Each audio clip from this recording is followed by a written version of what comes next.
because it's not that the N word is illegal, or the M word, or the O word, or the P word. It's the disorderly conduct.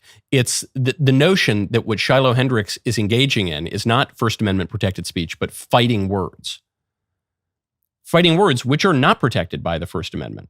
Don't forget, while the entire American right was saying we need to expand the First Amendment, we need to expand free speech, I was making the argument that actually, no, that's like a left-wing op, and we actually need to exalt one set of standards, the good set of standards, over the bad set of standards, which means suppressing certain kinds of speech and encouraging other kinds of speech. In other words, that the problem with free speech today is not that we have too much censorship and not enough free speech. It's that we censor all the good stuff and the true stuff, and we encourage all the bad stuff and the false stuff.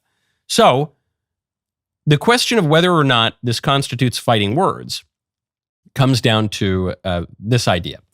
If I go to a book party, or whatever, if I'm on this playground with Shiloh Hendricks, and I say, I love Joseph Conrad. He's one of my favorite authors, and I really like The Nigger of Narcissus. The Nigger of Narcissus is one of my favorite books.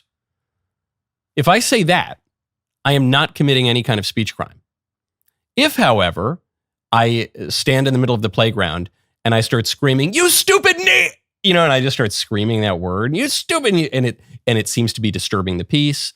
It seems to be getting into a provocative situation. That actually is not protected speech. This comes from the U.S. Supreme Court in Chaplinsky versus New Hampshire, 1942, defining fighting words as words, quote, which by their very utterance inflict injury or tend to incite an immediate breach of the peace.